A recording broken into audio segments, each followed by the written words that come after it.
ఏంటి నందిని, ఇవాళ చాలా హుషారుగా కనిపిస్తున్నావు? అవును సుమ, ఇంకో వారం రోజుల్లో మా బావ చదువు పూర్తి చేసుకొని అమెరికా నుండి తిరిగొచ్చేస్తున్నాడు. ఓహో, అందుకేనా నీ కాళ్ళు భూమి మీద నిలవట్లేదు? జింక పిల్లలా గెంతుతున్నావు. మరి 5 సంవత్సరాల నుంచి నేను తన కోసం ఎదురు చూస్తున్నాను. ఇన్నేళ్ల నా ఎదురుచూపుల ఫలితం ఇంకో వారం రోజుల్లో నాకు దక్కబోతోంది. తనొచ్చాక వెంటనే మా పెళ్లి గురించి మాట్లాడమని మా అమ్మా నాన్నలకి చెప్పాలి. అయితే తొందరలో పెళ్లిపీటలు ఎక్కేస్తావన్నమాట. ఇంకేం, పెళ్లి చేసుకొని మీ బావతో పాటు అమెరికా వెళ్ళిపోయి ఎన్ఆర్ఐ పెళ్ళామైపోతావు. అవును అంటూ సిగ్గుపడుతుంది నందిని. కాబోయే మొగుడు ఇంకా కళ్ళ ముందుకు రాకముందే బుగ్గలు ఎరుపెక్కేస్తున్నాయి నీకు. వస్తే ఇంక నిన్ను పట్టలేమేమో. ఛీ, పోవే అనుకుంటూ అక్కడి నుంచి పరుగులు తీసింది ఆమె. ఆ వారం రోజులు తన బావకిష్టమైన పిండి వంటలు ఎన్నో సిద్ధం చేసింది. బావ అమెరికా నుంచి వస్తున్నాడు కాబట్టి ఇలాంటి పాత లంగా ఓణిలో నన్ను చూస్తే తనకెలా నచ్చుతాను? అందుకే పట్నం వెళ్ళి కొన్ని అందమైన చుడిదార్లు తీసుకుంటాను అనుకుని స్నేహితులతో కలిసి వెళ్ళి కొత్త బట్టలు తెచ్చుకుంది. కాలం కరిగి నెమ్మదిగా తను ఎదురు చూస్తున్న రోజు రానే వచ్చింది. ఇంకో 2 గంటల్లో బావ వచ్చేస్తాడు. తనకిష్టమైన ఈ నీలం రంగు చుడీదార్ వేసుకుంటాను. చూడగానే ఫ్లాట్ అయిపోవాలి అంతే అనుకుంది. ఇంకో గంట సేపట్లో వస్తాడనగా వెళ్ళి మేనత్త ఇంట్లో కూర్చుంది. ఆమె బావ వినోద్ వచ్చే వరకు ఆమె చూపులన్నీ వాకిట్లోనే ఉన్నాయి. కాసేపటికి అతను రానే వచ్చాడు. కారు దిగి తన సామాన్ తీసుకునేలోగా ఇంట్లో వాళ్ళు ఎదురెళ్ళి హారతి ఇవ్వడం మొదలుపెట్టారు. అయ్యో అమ్మా, ఆగండి. ఏంట్రా, ఇన్నాళ్ల తర్వాత ఇన్నూర్లు దాటుకుంటూ వచ్చావు? చాలా దిష్టుంటుంది, తీయని. అది కాదమ్మా, ఒక్క నిమిషం ఉండు అని కార్ డోర్ తీసి లీసా కమ్ డౌన్ అంటాడు. ఆ అమ్మాయి ఎవరా అని అందరూ ఆశ్చర్యంగా చూస్తుంటారు. ఎవర్రా, నీ స్నేహితురాలా? కాదమ్మా, నీ కోడలు అంటాడు వినోద్. ఆ మాటకి నందిని మనసు ముక్కలైపోతుంది. దుఃఖాన్ని పంటి కింద బిగబట్టి కన్నార్పకుండా వాళ్ళని చూస్తూ ఉంటుంది. సారీ అమ్మా, మేమిక్కడికి వచ్చి మీకు చెప్పి పెళ్లి చేసుకోవాలనుకున్నాం. కానీ పరిస్థితులు అలా వచ్చాయి, పెళ్లి చేసుకోక తప్పలేదు. అక్కడున్న వాళ్ళెవ్వరూ ఏమీ మాట్లాడలేకపోయారు. వినోద్ తల్లి సీత వాళ్ళిద్దరికీ హారతిచ్చి లోపలికి వెళ్ళమని చెప్తుంది. తర్వాత నందిని దగ్గరికి వెళ్ళి ఆమె తల మీద చేయి వేసి, నీ ఆశలిలా నేల కూలిపోతాయని నేనెప్పుడు అనుకోలేదు కోడలా. కావాలనుకున్నా ఇప్పుడు నేనేమీ చేయలేను అని చెప్తూ బాధపడుతుంది. నందిని ఏడ్చుకుంటూ అక్కడి నుంచి తన ఇంటికి వెళ్ళిపోతుంది. అలా కొద్ది రోజుల పాటు ఆమె ఒంటరిగా తన గదిలోనే ఉండిపోయి ఏడుస్తూ ఉంటుంది. నందిని తండ్రి భూషణంకి బాగా కోపం వస్తుంది. తన చెల్లెలితో గొడవ పెట్టుకోవాలని అనుకుంటాడు. అతని భార్య కాంచన అతన్ని ఆపుతుంది. ఇది మీ చెల్లెలకి తెలిసి జరిగి ఉండదండి. నిజానికి నందినిను తన ఇంటి కోడలుగా చేసుకోవాలని తనే ఎక్కువగా కోరుకుంది. అయినా ఇప్పుడు మీరు వెళ్ళి గొడవ పడినంత మాత్రాన మీ మేనల్లుడి పెళ్లి రద్దయిపోతుందా? దాని తలరాతలో కన్నీళ్లే రాసి పెట్టున్నాయి. అందుకే అదిగో అలా ఏడుస్తూ కూర్చుంది అని చెప్తూ కన్నీళ్లు పెట్టుకుంటుంది. కొన్నాళ్ల తర్వాత వినోద్ తన భార్యను తీసుకొని పట్నం వెళ్ళిపోతాడు. అక్కడే ఉద్యోగం చేస్తూ సెటిల్ అయిపోతారు. ఇక్కడ ఊర్లో భూషణం కూతురు కన్నీళ్లు చూడలేక చాలా బాధపడతాడు. ఇక ఇలా అయితే కుదరదనుకుని ఆ ఊర్లోనే ఉండే ఈశ్వర్ అనే అబ్బాయితో కూతురికి పెళ్లి కుదురుస్తాడు.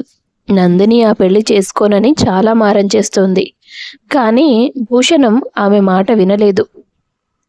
మొత్తానికి నందిని ఈశ్వర్లకి పెళ్లి జరిగింది. పెళ్లి చూపుల దగ్గర నుంచి తాళి కట్టే వరకు వాళ్ళిద్దరూ ఎప్పుడూ మాట్లాడుకోలేదు. అలాంటి జంటకి ఆ రోజు మొదటి రాత్రి ఏర్పాట్లు చేశారు. నందిని చాలా భయపడిపోయింది. ఈ పెళ్లి తనకిష్టం లేకుండా జరిగిందనే విషయాన్ని భర్తతో చెప్పాలనుకుంటూ గదిలోకి వెళ్ళింది. ఆమె గదిలోకి వెళ్ళిన తర్వాత అతను తలుపు మూసేసి గదికి చేసిన అలంకరణ అంతా తీసి పడేస్తాడు. ఆ తర్వాత తన బెడ్ మీద పడుకొని ఫోన్ చూడడం మొదలుపెట్టాడు. నందినికి ఏం చేయాలో అర్థం కాలేదు. అంటే ఇతనికి నేనంటే ఇష్టం లేదేమో, అందుకే ఇలా ప్రవర్తిస్తున్నాడు. ఏదైతే ఏంటి, ఈ రోజుకి ఈ గండం దాటేశాను అనుకుంది ఆమె. ఈశ్వర్ గారు పాలు అంటూ అడగగానే నాకు పాలు తాగే అలవాట్లేదు. నీకు అలవాటు ఉంటే తాగేసేయ్, లేదంటే అక్కడ పెట్టేసేయ్ అని చెప్పి పక్కకి తిరిగి పడుకుంటాడు. నందిని ఏం చేయాలో అర్థం కాక నేల మీద బెడ్షీట్ వేసుకొని పడుకుంది. ఏంటి అమ్మాయి, బెడ్ మొత్తం ఖాళీగానే ఉంది కదా, ఇక్కడ పడుకోకుండా నేల మీద ఎందుకు పడుకుంది అనుకున్నాడు ఈశ్వర్ మనసులో. ఈ పిల్ల వినోద్ని ఎంతో ప్రేమించిందని చెప్పుకునేవాళ్ళు కదా ఊర్లో, ఇంకా అతన్నే మనసులో మోస్తుందేమో అనే అనుమానం కలిగింది అతనికి. ఆ రాత్రికి ఇద్దరు మౌనంగా నిద్రపోయారు. మరుసటి రోజు తెల్లవారుజామునే నిద్రలేచి నందిని ఇంటి పనులన్నీ చక్కబెడుతోంది. సరిగ్గా 6 గంటలకు నిద్రలేచిన ఈశ్వర్ తమ గది మొత్తం శుభ్రంగా ఉండడాన్ని గమనిస్తాడు. ఈ అమ్మాయి ఏది ఇంత పొద్దున్నే లేచిందేంటి? ఇష్టం లేని పెళ్లి చేశారని రాత్రంతా ఏడుస్తూ ఏ తెల్లవారుజామునో పడుకొనుంటుంది. 9ంటికి కానీ లేవదనుకున్నాను, కానీ కనిపించదేంటి? కొంపదీసి తన సామాన్ సర్దుకొని పారిపోయిందా ఏంటి అనుకుంటూ బయటికి వచ్చిన అతనికి వాకిట్లో ముగ్గు పెడుతూ కనిపించింది ఆమె. పర్వాలేదు, అలవాట్లు మంచివే ఉన్నాయి అనుకుంటూ అతను జాగింగ్కి వెళ్ళిపోయాడు. అలా కొద్ది రోజుల వరకు వాళ్ళు వాళ్ళ మనసుల్లో మాట్లాడుకోవడమే తప్ప ఒకరినొకరు పలకరించుకోలేదు. ఓ రోజు ఉదయాన్నే ఈశ్వర్ తల్లిదండ్రులు గుడికి బయలుదేరారు. ఇంట్లో నందిని ఈశ్వర్లు మాత్రమే ఉన్నారు. అతను గదిలో నుంచి బయటికొచ్చి హాల్లో కూర్చొని అమ్మ కాఫీ తీసుకురా అంటూ తల్లిని పిలుస్తాడు. ఏంటమ్మ పలకట్లేదు అంటూ మళ్ళీ మళ్ళీ అమ్మా అమ్మా అంటూ అరుస్తాడు. కాఫీ తీసుకురా అమ్మా, ఎన్నిసార్లు పిలవాలి అంటుండగా నందిని కాఫీ కలిపి తీసుకొచ్చి అతని చేతికిస్తుంది. నువ్వు తీసుకొచ్చావేంటి? అమ్మేది? అత్తయ్య వాళ్ళు గుడికెళ్ళారండి. ఓ, ఒకసారి ఇలా రా, ఇక్కడ కూర్చో అన్నాడతను. నందిని వెళ్ళి అతని ఎదురుగా ఉన్న సోఫాలో కూర్చుంటుంది. 10 రోజులైంది నువ్వు ఇంటికొచ్చి, కానీ ఎప్పుడూ నాతో మాట్లాడే ప్రయత్నం చేయలేదు. ఎందుకని? అంటే నేనే ముందుగా ఎలా మాట్లాడతానండి? మీరేమీ మాట్లాడకపోతే భయం వేసి నేను కూడా మాట్లాడలేదు. అంతేనా? ఆ వినోద్ని ఇంకా మర్చిపోలేదా అని అడగగానే ఆమె కళ్ళలో నీళ్లు నిండిపోయాయి. అతన్ని ఎంత ప్రేమించావో నీ కళ్ళలో ఉన్న నీళ్లే చెప్తున్నాయి. అయినా అది నీ సొంత విషయం, నాకు అనవసరం. భర్త మాటలు ఆమెకి ఏమీ అర్థం కాలేదు. చూడు, ఈ పెళ్లి నీకు ఇష్టం లేదని నాకు తెలుసు, కానీ నువ్వు తెలుసుకోవాల్సిన విషయం ఏంటంటే నాకు కూడా ఇష్టం లేదు. ఎందుకని అడగవా? చెప్పండి. నాకు అసలు ఇప్పట్లో పెళ్లి చేసుకోవాలన్న ఇంట్రెస్టే లేదు. మా నాన్న బలవంతంగా ఒప్పించాడు. నాకు యుఎస్లో ఒక బిజినెస్ స్టార్ట్ చేయాలని ఆలోచన ఉంది. అది నా జీవిత లక్ష్యం. అది నెరవేరాకే లైఫ్లో ఇలాంటి పర్సనల్ కమిట్మెంట్స్ తీసుకోవాలని నేను అనుకున్నాను. ఎలాగో నువ్వు నా మీద ప్రేమతో ఈ ఇంటికి రాలేదు కాబట్టి నీకు ఓపెన్గా చెప్పేస్తున్నాను. మరి మనకి జరిగిన పెళ్లి సంగతి ఏంటి అని ఇప్పుడు మనిద్దరం ఆలోచించి తలలు బద్దలు కట్టుకోవడం వేస్ట్. ప్రతి సమస్యకి ఒక పరిష్కారం ఉంటుందంటారు కదా, దీనికి కూడా ఎక్కడో చోట దొరుకుతుందిలే. నా ఆశయం నెరవేర్చుకోవడానికి నేను ఇప్పటికే ప్రయత్నాలు చేస్తున్నాను. ఇలా ఇంట్లో మనిద్దరం మాట్లాడుకోకుండా ఉంటున్నామని అందరూ గమనిస్తే కొత్త ప్రాబ్లమ్స్ వస్తాయి. అయితే ఇప్పుడు ఏం చేయాలంటారు? మీ బావకి మరో అమ్మాయితో పెళ్ళైపోయిందని నువ్వు చాలా బాధపడుంటావు కదా? అవును అన్నట్టుగా తలూపిందామె. మనసుకి ఏదైనా లోతైన గాయమైనప్పుడు ఎవరైనా కొత్త వాళ్ళతో స్నేహం చేయాలి. కొత్త అనుభవాలు ఎదురవుతున్నప్పుడు పాత జీవితాన్ని కొద్ది కొద్దిగా మర్చిపోతూ ఉంటాం.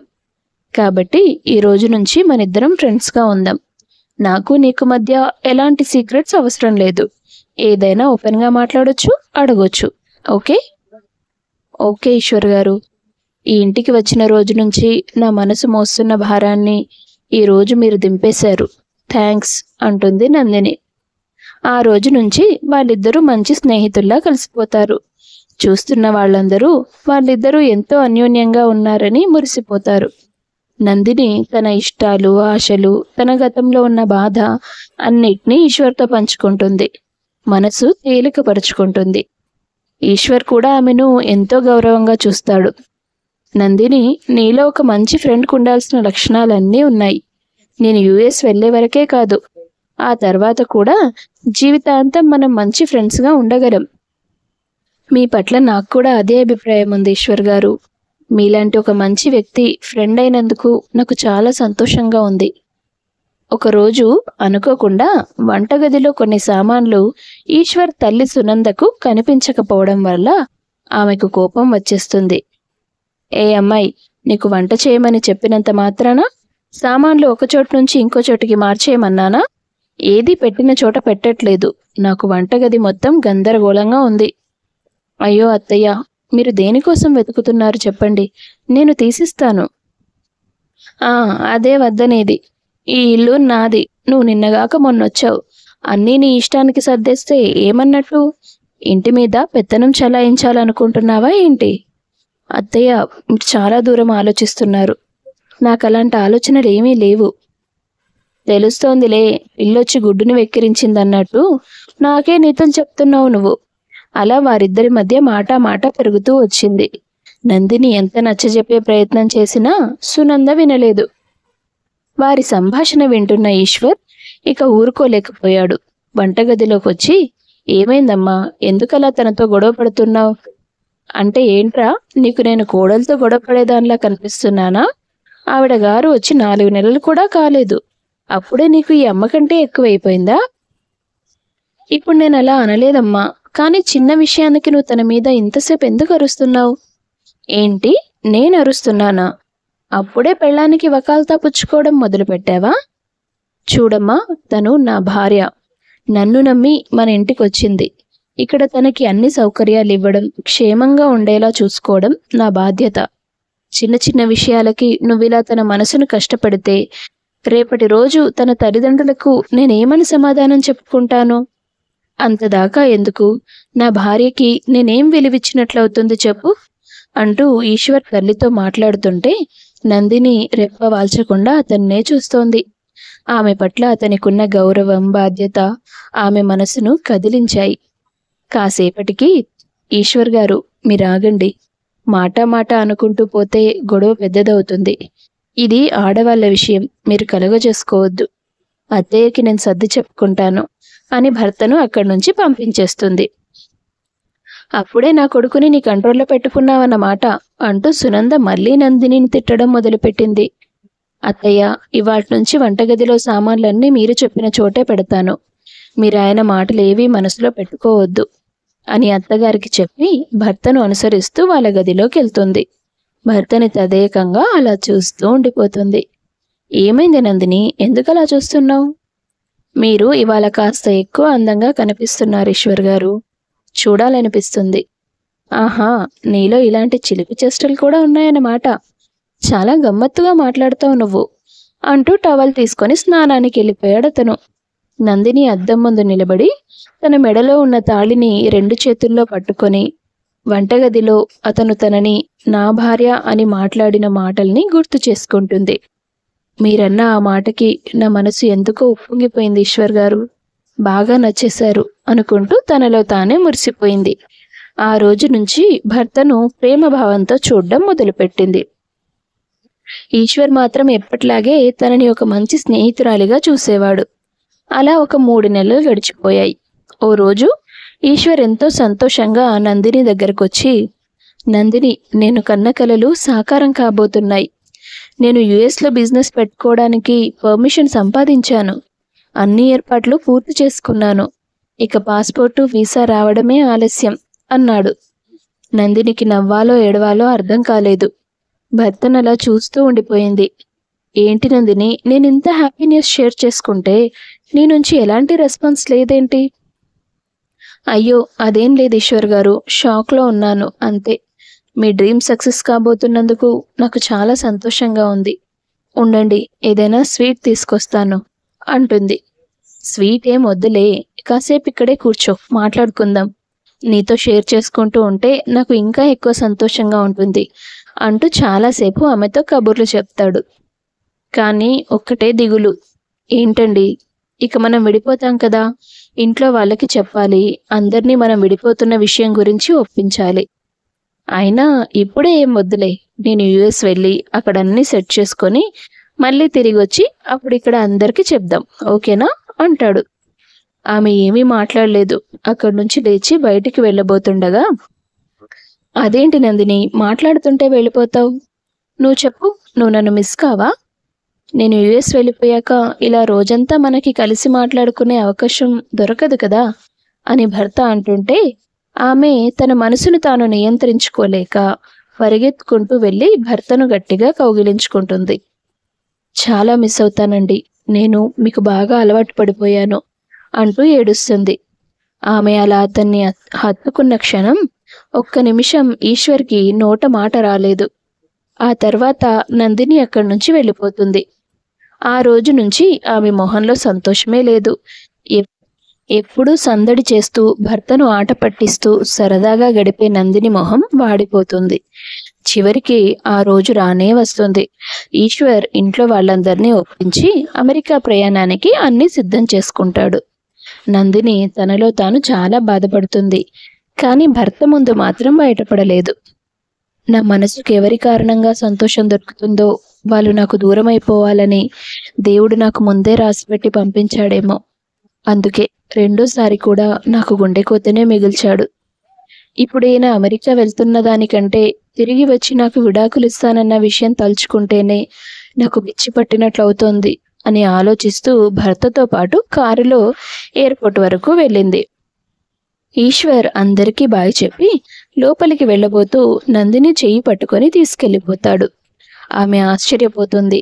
వెనక్కి తిరిగి చూస్తే కుటుంబంలో వాళ్ళందరూ వాళ్ళిద్దరికీ వీడ్కోలు చెబుతూ ఉంటారు. ఫ్లైట్ ఎక్కే వరకు ఆమె కన్ఫ్యూషన్లోనే ఉంటుంది. ఫ్లైట్ టేక్ ఆఫ్ అయిన తర్వాత ఏం జరుగుతుందండి, నాకేం అర్థం కావట్లేదు అంటుంది. ఈశ్వర్ చిన్నగా ఒక నవ్వు నవ్వి, నా ప్రాణాన్ని ఇండియాలో వదిలేసి నేను అమెరికా వెళ్ళి ఏం చేస్తాను చెప్పు అన్నాడు. నందిని భావోద్వేగంతో ఉక్కిరి బిక్కిరైపోయింది. అంటే మీరు నాతో విడిపోవాలనుకోవడం లేదా? ఒకప్పుడు అనుకున్నాను, ఇక ఎప్పుడూ అనుకోను. నాకు తెలిసే నువ్వు నన్ను ప్రేమించడం మొదలుపెట్టావని. అదేంటి, నేనెప్పుడూ మీతో చెప్పలేదు కదా. ఆ రోజు నువ్వొచ్చి నన్ను గట్టిగా కౌగిలించుకున్నావు కదా, ఆ నిమిషమే నాకు అర్థమైంది నా మనసులో నువ్వున్నావని. నీ కళ్ళలో కన్నీళ్లు చూశాక నీ మనసులో కూడా నేనున్నానని అర్థమైంది. నువ్వలా కన్నీళ్లు పెడుతూ గది దాటి బయటికి వెళ్ళిపోతుంటే నిన్ను వదులుకోవాల్సి వచ్చే క్షణం నా మనసుకి ఎంత బాధ కలుగుతుందో అప్పుడు నాకంత బాధ కలిగింది. నిన్ను వదులుకొని నేను సంతోషంగా బ్రతకలేనని నా మనసుకి స్పష్టంగా తెలిసింది. నాకు నీ ప్రేమ ఖచ్చితంగా కావాలనిపించింది. అందుకే మనిద్దరికీ పాస్పోర్టు వీసాకి అప్లై చేశాను. చివరి నిమిషం వరకు నీతో చెప్పకుండా తీసుకొస్తేనే కదా ఆఖరి నిమిషంలో నీ మొహంలో వెలకట్టలేని ఆ ఆనందం నాకు కనిపిస్తుంది. ఎలా ఉంది నా సర్ప్రైజ్? మనసులో నా మీద ఇంత ప్రేమ పెట్టుకొని నన్ను ఇంతలా ఏడిపిస్తారా? మీరు దూరమైపోతున్నారని నా మనసు ఎంత వేదన పడిందో తెలుసా? తెలుసు, కళ్ళారా చూస్తూనే ఉన్నానుగా. చూస్తూ కూడా ఏడిపిస్తారా? అందుకే కదా మనిషిని మనసుని ఒకేసారి గాల్లో ఎగిరేలా చేశాను. ఎంత కష్టపడితే గెలుపు వలన అంత గొప్ప సంతోషం దొరుకుతుంది.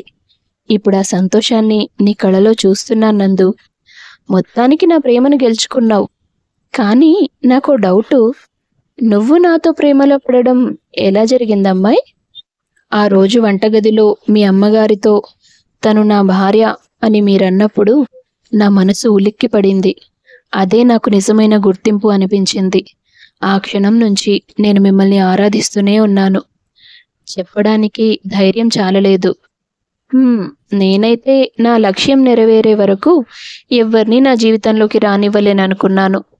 కానీ నువ్వు బలవంతంగా నా మనసులోకి గేట్లు తోసుకుంటూ మరీ వచ్చేశావు అని ఈశ్వర్ అనగానే గట్టిగా నవ్వేసింది నందిని. ఆ తర్వాత ఇద్దరూ ఒకరి చేతినొకరు పట్టుకొని, ఈ సంతోషం ఎప్పటికీ ఇలాగే ఉండాలి, మన బంధం కలకాలం వర్ధిల్లాలి అని అనుకున్నారు. అలా వాళ్ళ కథ సుఖాంతమైంది. మనసు ఎన్ని రెక్కలు కట్టుకొని ఎగిరినా మనిషి గమ్యం మాత్రం దేవుడు నిర్ణయించిన చోటే ఉంటుంది. నందినిలాగే అందరి కథల్లోనూ ఒక అందమైన గమ్యం ఉండాలని మా ఆశ. కథ నచ్చితే వీడియో లైక్ చేసి షేర్ చేయండి. తప్పకుండా మన ఛానల్ను సబ్స్క్రైబ్ చేసుకోండి. మీ అభిప్రాయాన్ని కామెంట్స్ రూపంలో తెలియపరచండి. అందరికీ ధన్యవాదాలు.